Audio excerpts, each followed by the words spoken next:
Hello, everyone, and welcome to the Quorum Podcast. This is where academic medicine meets remote, austere, and resource-limited areas. Welcome back to the program. This is Aeromedical. This week, we will discuss our first full year of podcasting. This is our 71st published podcast. We have been consistent with dropping them each Friday at 11 a.m. Malta time. It's been a steep learning curve for me as we developed our niche within the podcast community. For the past 52 podcasts of this year, we've had many excellent guests on the show. A couple of my favorites were talking to Dame Claire Birchinger, who started the Diploma Tropical Nursing program at London School of Hygiene. And earlier this month, I flew up to London to attend her retirement event. Another favorite of mine is talking to Dr. Fredrik Granholm about ultrasound on his HEMS in Sweden. And I am looking forward to seeing him at his conference in October. And for those of you who consistently listen to our podcast, you see that I do have a bit of a bias when it comes to ultrasound. Not only do we have two distinct episodes focusing on ultrasound, I managed to bring it in for a discussion on pretty much everything we talk about.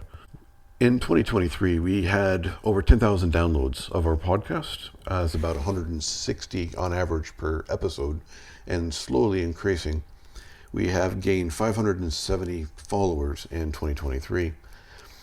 The top countries are US, UK, Canada, Norway, Australia, Ireland, and Sweden.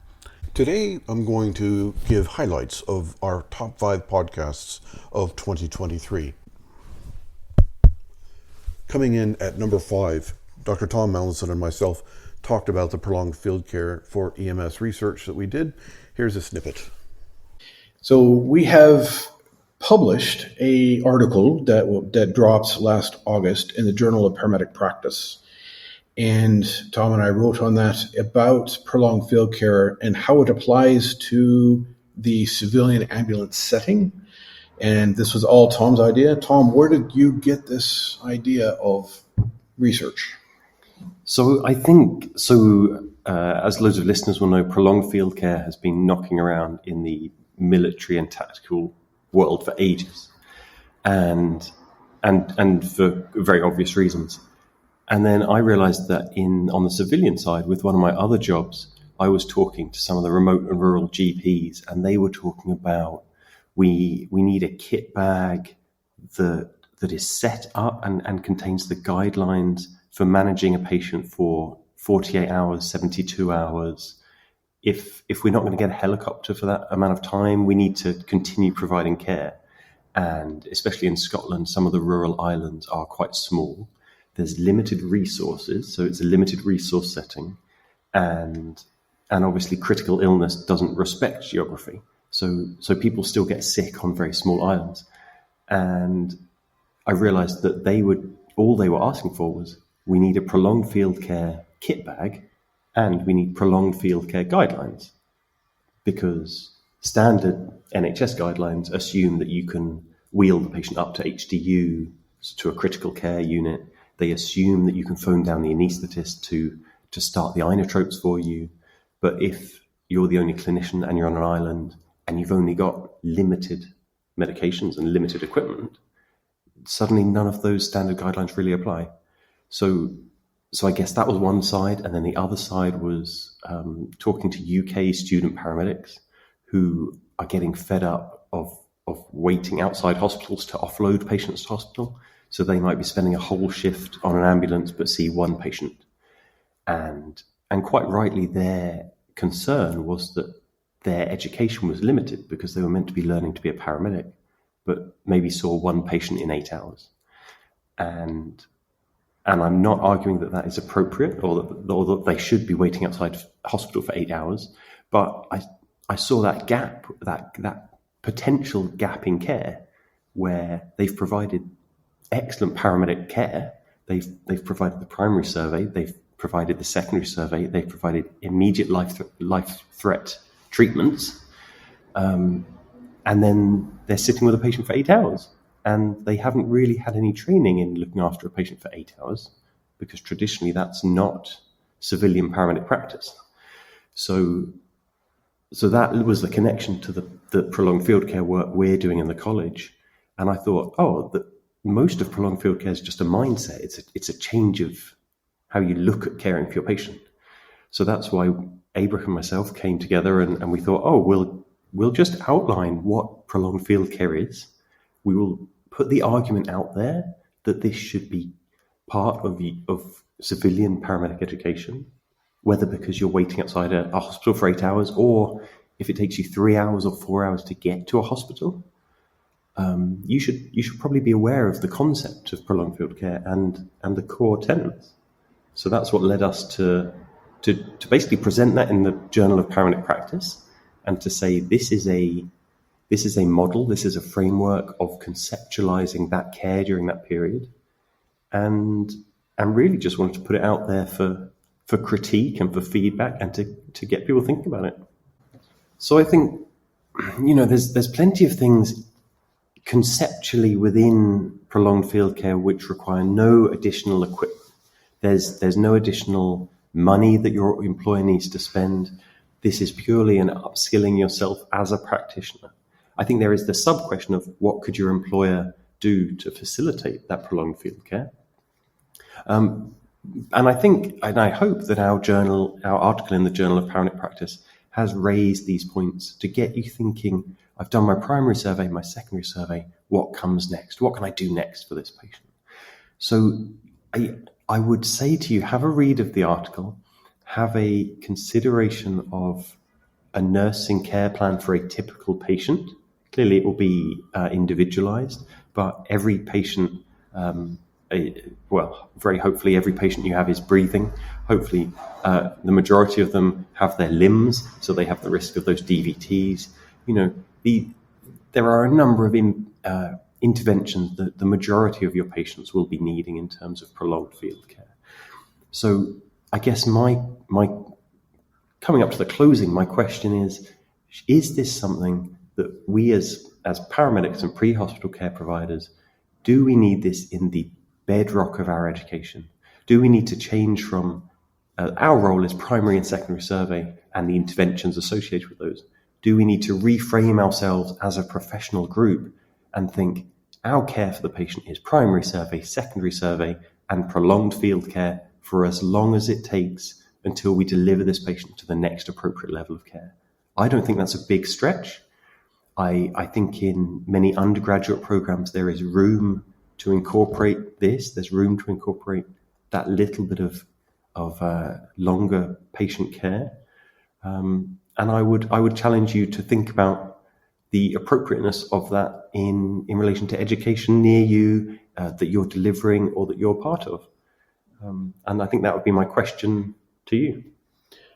So that is definitely a point that we need to have paramedics on all sides of the planet to think about, to incorporate if possible. There are tons of curriculum that's already written. Dr. Sean Keenan has the Offshore Emergency Care, which we're all faculty of, that addresses this issue at the civilian level. The Prolonged Field Care Working Group at pfcare.org is going to be a good place for free 6.5 gigabytes of data that you can download with one click. And if for those of you who want to incorporate this into your academic practice, then start having a conversation. Talk with your program leads, talk with other paramedics, and see if there is a need for this. And if there is, find a way to learn prolonged care. And I guess as a very small plug, but more as a networking, we on our bachelor's program certainly cover prolonged field care in year 1, year 2, and year 3. We revisit it in the same way that you'd revisit the primary survey. So if you are an educational provider at any level and you're thinking, how do I build that into my curriculum? Feel free to reach out to us and we can share what we're doing. We're not saying we're doing the only way or the best way of teaching prolonged field care, but certainly the college has been doing it for a number of years now. And we'd welcome any conversation with people who are looking at providing prolonged field care education, thinking about improving it, changing it, how to adapt it or integrate it into their curriculum. We're always on board for those kind of conversations. So at the end of the day, you need to be better. You need to be a better person for a better medic for your casualty. And at the end of the day, you're the only thing standing between death and your casualty. So be better, learn these skills, and go out and make the community around you a better place. Next up at number 4 is Tim Cranton talking about his life as an offshore medic and discusses what it takes to earn your offshore medics rating and get a job. We are most definitely now looking at enhancing the role, enhancing its recognition. In fact, like I said, I'm doing this MER today, and we don't call ourselves medics anymore. We're healthcare professionals. And I think if you were able to come into this job, especially with our BSc, that's definitely going to put you in much better standing than arguably coming from a non-qualified background. And that's one of the difficult things for a lot of people that would be suited for this role, especially kind of ex-military guys. Unfortunately, they're coming out of the military, but they don't have a civilian version of the job they've probably been doing for a long time. So able to quantify all of that experience, actually having something like our BSc is going to put them in much better standing for that job. And again, our BSc is quite diverse. So it's not necessarily about finding that oil and gas job on a rig. It could be a remote mine site. It could be working for National Geographic or the History Channel, doing a movie. It could be working on tall ships that are doing, sailing around the world. I know we've got some of our graduates have done those things. So, it opens up a lot of other things other than just working, the possibility of working offshore. There are other options too. And, tropical medicine, if you're going to be going to Papua New Guinea. Again, I know one of our graduates, or what we're current students saying, has managed to do things like that, going to Africa as well. So having that experience, I think also that a 3-year program gives you, because we do clinical placements as well. And having that on a resume, and that's already experience of working at a remote or certainly resource poor location, that's valid. That's experience too. If you've just come from a university classroom, or kind of like one of these short course classrooms, it doesn't give you the practical experience, and that's what most employers are looking for. They want the post qualification clinical experience, so that they know they're not just getting somebody who's maybe got the head knowledge, but also somebody who's got the practical skills and experience. And I think that's really important to gain as well. So you're in place now. That's your rotation in the near future. Tell us about an emergency event, a medical event. How do you assess, how do you manage the patients, and do you bring them back to your clinic, or do you manage there, or how does a medical emergency work on your platform? So again, if I kind of refer back to my emergency plan, that's one of the things I'm writing about this moment in time. So we actually have what we call a tiered level of response. So tier 1 would be somebody who's come across an incident, let's say out on the plant. So that would be our first responder. Or should I say tier 0, sorry. So tier 0 is the immediate response. So a person finds the casualty, so an injured or ill person. They'll only approach, obviously, if it's safe. If they can, they'll make the area safe. But primarily their role is alerting to the incident and activating some kind of alarm. So they would get help by shouting a manual alarm, call points, or one of those smash glass push button. We have telephones as well. Everybody kind of carries radios. So they would call that into the control room. So we have a central control room. And then the control room operator would decide whether to initiate a full platform general alarm, or they may tannoy and state that there is a medical emergency and request a designated first aider, which would be our second level of response, so tier 1, which would be in less than 4 minutes. So we have immediate, Then in less than 4 minutes, a designated first aider is expected to mobilize to the location with a grab bag and a defibrillator. That will be a standard for every response. And if necessary, they may then bring the patient to the medic who would be on standby in the sick bay, or they would determine whether a level 2 response or a tier 2 response is required, and that would be the medic themselves. So in less than 10 minutes, there would be a tier 2 response, and that may mean that for the likes of myself, I may be required to go to the incident scene, assess the patient or have the patient handed over to me by the first responder, and then continue the medical care and evacuation from there.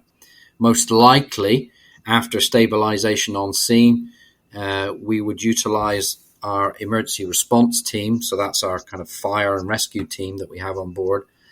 They would assist moving the patient from the incident scene to the sick bay, where further stabilization would continue. So by that stage, we'll have done our ruck truck. So ruck being the medic responding with a rucksack. The truck is going to be our emergency team by stretcher moving the patient to the sick bay, and then we're going to be in house phase until such time that we're able to move the patient. And really, that's going to be dependent upon the weather and access to us by the Coast Guard and a helicopter. And as I say, we would then hold the person in the sick bay for however long is needed, and provide them with the level of care that is needed to be able to stabilize them, and then provide them with prolonged care until such time as we can get them plain and to definitive care. So that's kind of how we would respond. Tier 3 is where we would have a multiple casualty type incident, in which case that would be something the medic would initiate, would be a multiple casualty incident. And then at all times, we're feeding information back to our control room and or the installation manager. And ultimately, it's the installation manager that will initiate response by the Coast Guard. But also, we have our topside medical provider. So again, when I get into the sick bay with my patient, I would actually make contact with the virtual health service that we have. So that we commonly refer to them as topside. I'll talk to the duty doctor. He will then in turn contact the Coast Guard, and between the Coast Guard and the installation manager, they'll authorize search and rescue to come and pick the patient up. It might not need that. It might be that we could have a non-urgent medevac, and we are able to send someone in, let's say on a routine crew change flight.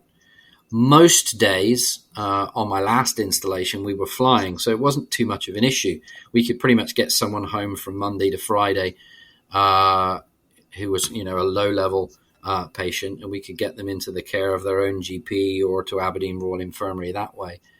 But I think this is going to be a little bit different. We're only going to have 2-3 flights a week where we're going to be. So access to the patient is going to be interesting for helicopters. And that pretty much covers a response. On a day-to-day basis, it'll be, people will knock on your door. We'll have a open clinic from 7 a.m. to 7 p.m. as the usual working hours. Obviously, we're on call, so we could go out any hours after that or receive a patient, say, from the night shift. But we'll have our general health service, the clinic-based facilities available 24 hours a day, and then deal with patients as they come in the door. Next up on number 3 is my talk with the Ukraine Aeromedical Evac team from Norway. These guys are the ones that are going to the border of Ukraine, picking up casualties and then flying them throughout Europe, putting them into different hospitals who are taking casualties. Yeah, the platform we have is the platform we are doing the medevac from Poland with the Ukraine's soldiers are a Boeing 737 civilian aircraft, who is built as a big air ambulance aircraft. Why Norway is doing this? It's because it's I think it's agreement to EU, the Norwegian Ministry of Health have done. And we're flying patients all over Europe every week for ERCC, actually. Yeah. And what's your medical training? What do you mean? A nurse, paramedic, Yeah, doctor. the medevac crew is doctors, special nurses, and paramedics. So on each flight, you have anesthetic doctors, and you have nurses, and you have paramedics on all of them. Yeah. Every team, it's about 8 persons. It's a medical crew director, it's 2 doctors, it's intensive care nurses, anesthetic nurses, and paramedics on every mission. And how many casualties can you have on your 737? We can have 20 stretcher and 30 seating patients, and 3 of the lie-down patients are ICU patients. And have you filled it? Have you had all of those positions filled on a mission? Almost. I think we have 8 in stretcher and 25 sitting patients on 18 stretchers. Yeah. So you have that many casualties, and you have 8 medics, doctors, and nurses. That's a mass cash. That's a mass casualty. That's a normal team. So every time we have more patient and 8-9 person can do, then we add more doctors and nurses to the plane. So tell me about some of your recent missions on your platform.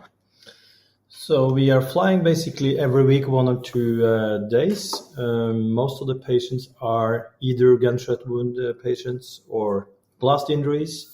Some of them have combined burn injuries, and we also fly some medical patients, mainly advanced cancer patients.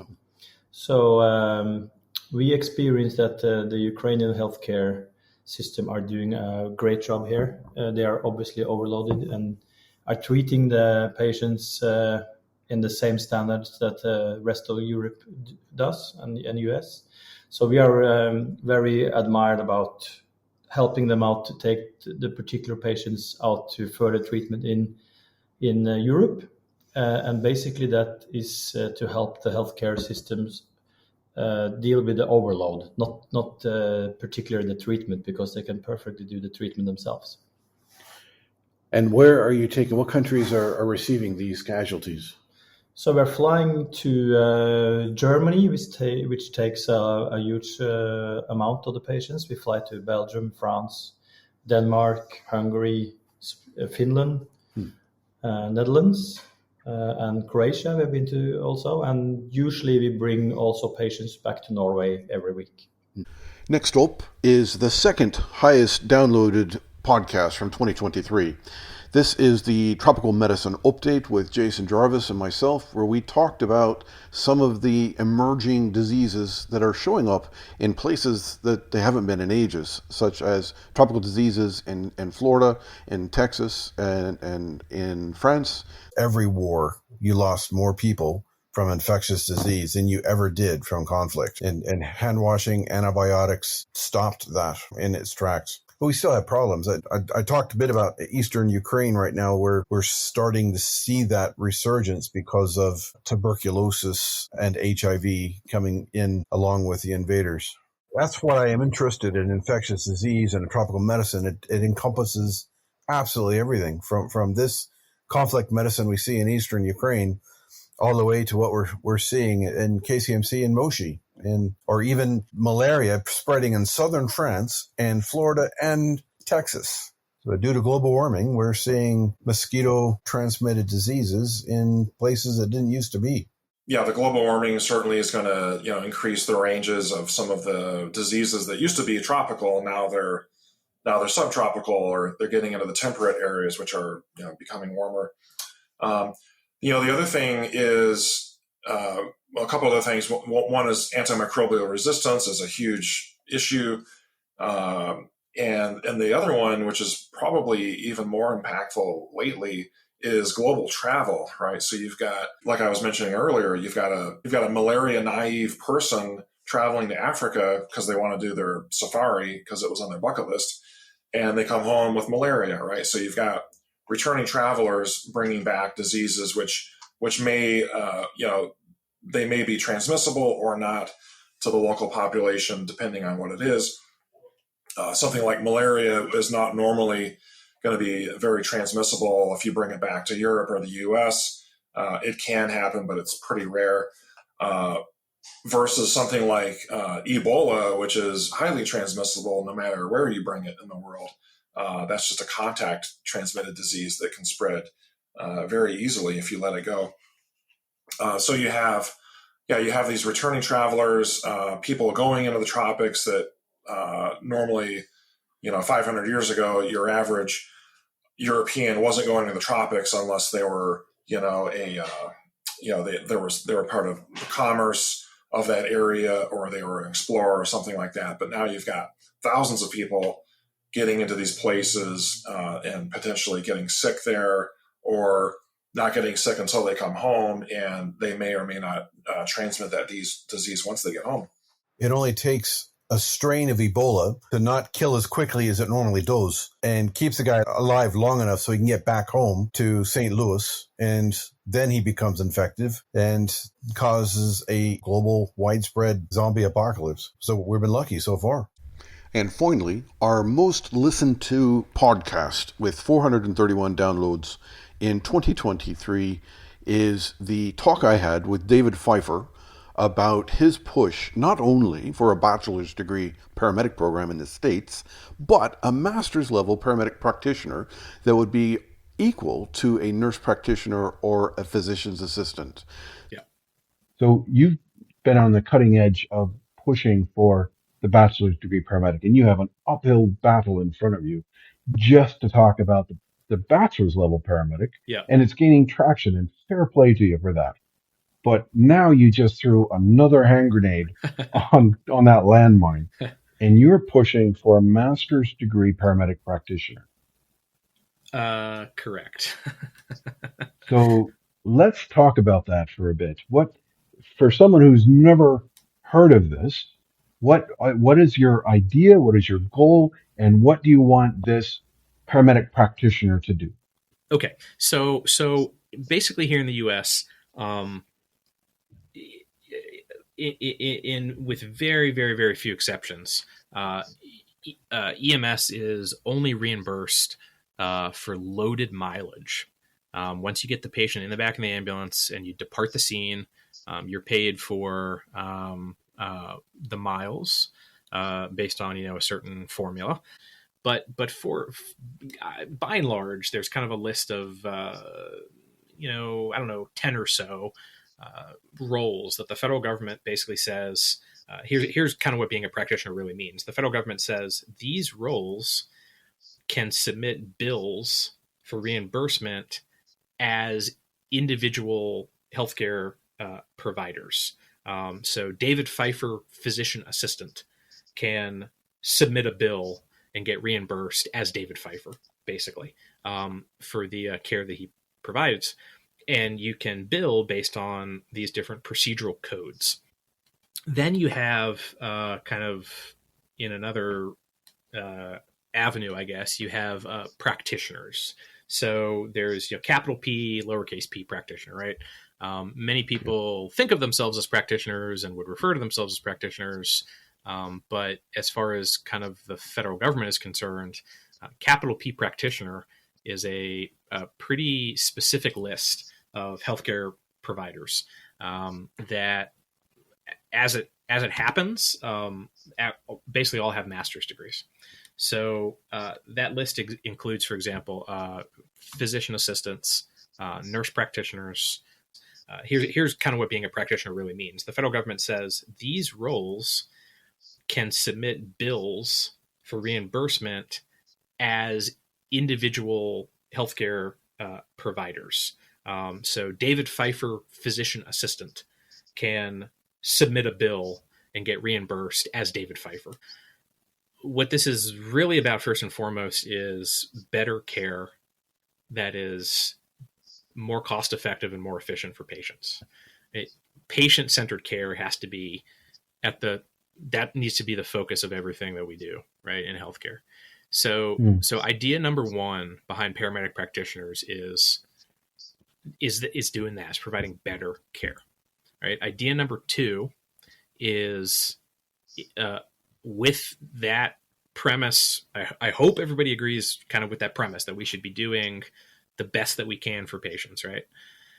Agreed. Let's make that financially sustainable. Blood products. You got the third rail to be passed in Kentucky. So how is that? So first off, what blood products are you allowed to give, and then how is that conversation? Well, it's as of this recording, it's not quite done yet. So here in Kentucky, first it has to be approved by the Medical Oversight Committee of the Board of EMS. Then it has to be approved by the Board of EMS. Then it goes to a body called the Legislative Research Commission, which is a state agency that basically vets, validates any public regulations or laws. They do a cost analysis.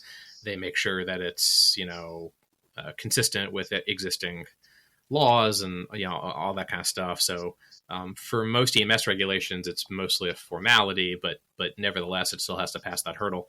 So it's not quite a done deal yet, but we would like to think that we have gotten all the buy-in that we should have gotten and been inclusive in the deliberations and everything up to this point, and that it will be smooth sailing. So we do anticipate that it will be approved.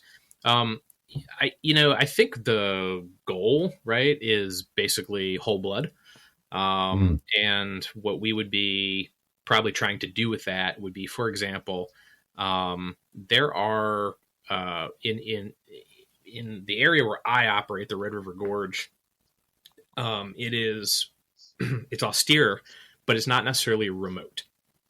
In fact, I would argue it's not remote. Especially with hoist insertion capability now in Kentucky, we can put a paramedic anywhere, in the gorge with a relatively short order. But it can take a long time to get people out of that environment because of the technical extraction challenges. So we've actually had, for example, 2 or 3 calls recently, like over the past 2 or 3 years, where there was entrapment. So patients, for example, who were pinned under falling trees. We had one a few years ago during the formation of Red Star. It was actually one of the catalysts for building the team. Somebody fell off of a rock, like a prominence, fell 30 feet. And the way that they landed, their legs got wedged between 2 other boulders. And the initial report was that, they were basically, down to their hip, wedged between these 2 rocks. Couldn't get that leg out. So we've had a few of these things that were like entrapments, and we also thought that there might even be a field amputation need. We actually had one of those very recently where we deployed a physician into the field because we thought that we were going to have to cut a guy's leg off. So there are situations like that where, blood products, could make a big difference. Other situations where a patient, suffered really serious traumatic injuries, they definitely have internal hemorrhage occurring. And it's just going to take kind of a long time or long enough to do a rope rescue operation to get them out of the spot that they're in, just because of the nature of the terrain. So, I've had patients that we've pulled out of 30-foot crevices, and it's almost like a crevasse rescue, but you're talking sandstone instead of a glacier. And they're down in a crack, so we're down there with them for 45 minutes, an hour, while we get things rigged up and pull them up. I think those are situations where it's actually very realistic for us to take refrigerated blood into the woods. It's not that it's a lengthy access to the patient, it's that it's a lengthy extraction of the patient. So that's the kind of thing we're envisioning. So you would carry a couple units of fresh whole blood in, and then if you don't use it, you can bring it back and still make the 21-day limit of getting it used. Any other products like fresh frozen plasma or just whole blood?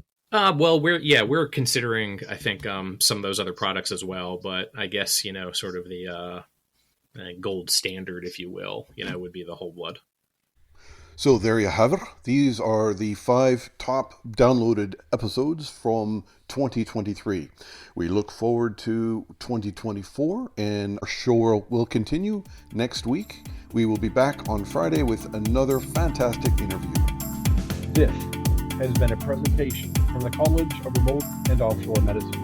If you would like to earn CPD credits for this podcast, you can join the Council of Members. Being a member of the college gives you free CPD credit, free access to our virtual field guide, and discounts on our e-learning courses. You can join the team on our college website at quorum.edu.mt.